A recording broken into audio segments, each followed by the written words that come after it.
प्रेरणास्पद कथाएं YouTube channel पर मैं धनंजय जैन आप सभी का हार्दिक अभिवादन करता हूं।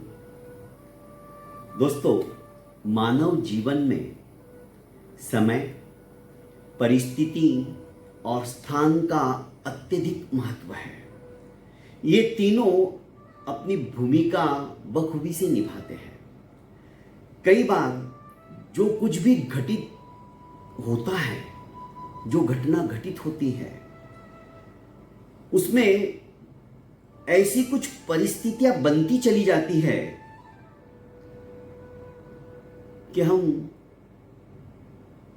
विश्वास ही नहीं कर सकते हैं, क्योंकि ये सारी परिस्थितियां उसी के अनुरूप बनती है जो घटना घटित होने वाली है।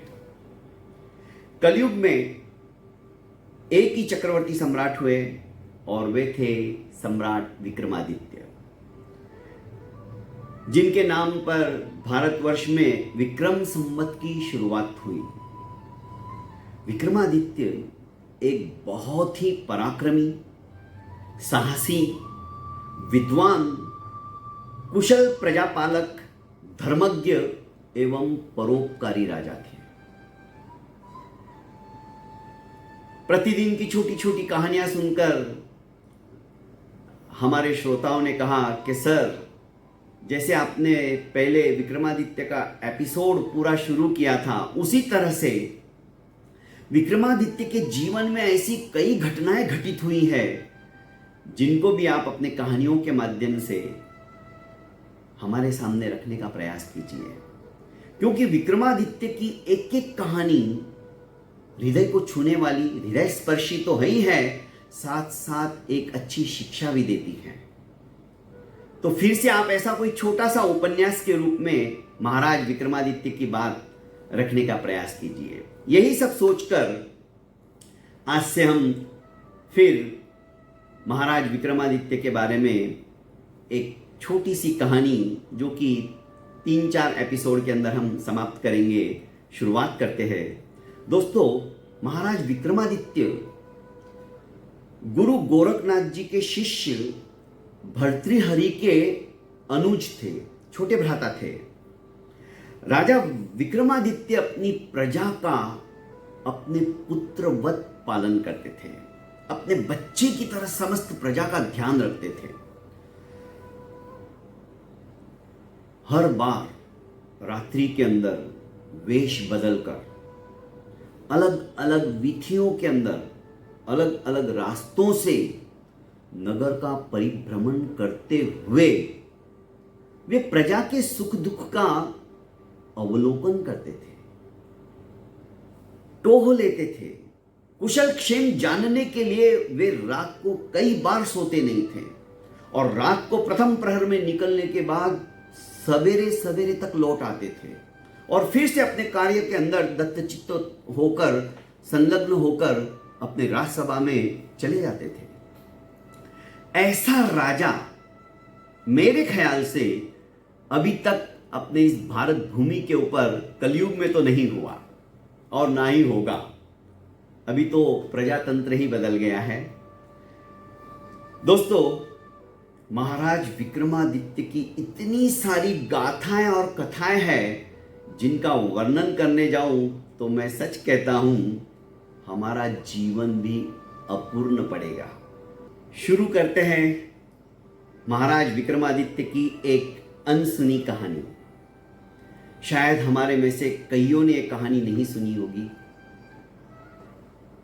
प्रतिदिन के नियम की तरह महाराज विक्रमादित्य रात्रि के प्रथम प्रहर में अपनी प्रजा का कुशल क्षेम जानने के लिए वेश परिवर्तन कर नगर की वीथियों के अंदर, गलियों के अंदर से गुजरते हुए नगर के बाहर तक पहुंच गए। भोर होने ही वाली थी। रात्रि का अंतिम प्रहर समाप्ति की ओर था। अचानक महाराज विक्रमादित्य ने वह रास्ता चुना जिससे कि राजमहल में जल्दी से पहुंचा जाए, पर वे उस रास्ते पर चलने के लिए उद्यत हुए ही थे कि उनका ध्यान एक नौजवान लकड़हारे के ऊपर पड़ा जो कि जंगल के रास्ते में जा रहा था।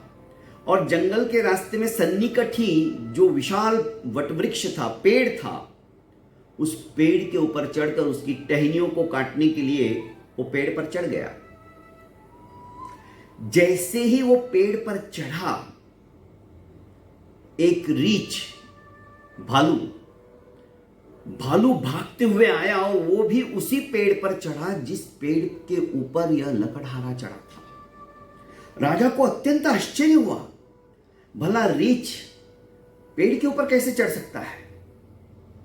आज तक भालू पेड़ पर नहीं चढ़ पाया है। यह कैसा आश्चर्य, यह कैसी अद्भुत नजारा!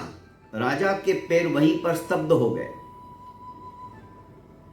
राजा ने सोचा अब क्या होगा। लकड़हारा ने भी जब देखा कि रीछ मेरे पास ही ऊपर चढ़ते हुए आ रहा है तो इसके तो हाथ पैर फूल गए। इसके प्राण कंठ के अंदर अटक गए। सोचा कि अब तो मेरी मृत्यु सुनिश्चित है। दिखने में भी भालू भयंकर था, हृष्ट पुष्ट। धीरे धीरे वो उस लकड़हारे के पास पहुंचने लगा। थोड़ा सा अंतर बचा था। इसी बीच लकड़हारे ने अपने होश गंवा दिए और उसके हाथ से वो टहनी भी छूट गई जो कि छोर तक जा चुका था, और वो धड़ाम से नीचे गिरा। उसका सर फट गया और उसी क्षण उसकी मृत्यु हो गई। भालू फटाक से नीचे आया और उसने देखा लकड़हारा मर चुका है। स्मित हास्य हंसा और तत्क्षण उसने अपना रूप परिवर्तन किया और एक वो सुंदर स्त्री की वेशभूषा में दिखने लग गया। महाराज विक्रमादित्य यह सब कुछ घटना अपनी आंखों से देख रहे थे। उन्हें विश्वास ही नहीं हो रहा था कि ये क्या माया है, ये क्या मायाजाल है। भला भालू पहली बात तो पेड़ के ऊपर चढ़ नहीं सकता, दूसरी बात इसने उस लकड़हारे को मारा क्यों? भय के मारे लकड़हारे ने जान दे दी।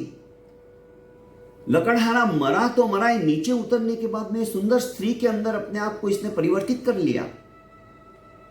ये चक्कर क्या है? महाराज विक्रमादित्य का भी सर चकराने लगा। कुछ तो रहस्य है। और महाराज विक्रमादित्य सोचने लगे अब ये स्त्री क्या करती है जो कि भालू बनी हुई थी। मंथर गति से वह स्त्री गई और नजदीकी एक कुएं के मुंडेर के ऊपर जाकर बैठ गई। राजा भी छुपकर यह सब कुछ देख रहा था कि अब आगे क्या होगा, ये क्या करती है, इसके मन में क्या है, ये कौन है और क्यों इसने उस लकड़हारे की जान ली। तरह तरह के प्रश्न महाराज विक्रमादित्य के मन मस्तिष्क के अंदर उद्भूत होने लगे। दोस्तों, आगे क्या होता है ये तो सुनने के पश्चात ही पता चलेगा। मिलते हैं कल फिर इसी वक्त इसी समय पर। तब तक के लिए इजाजत चाहता हूं।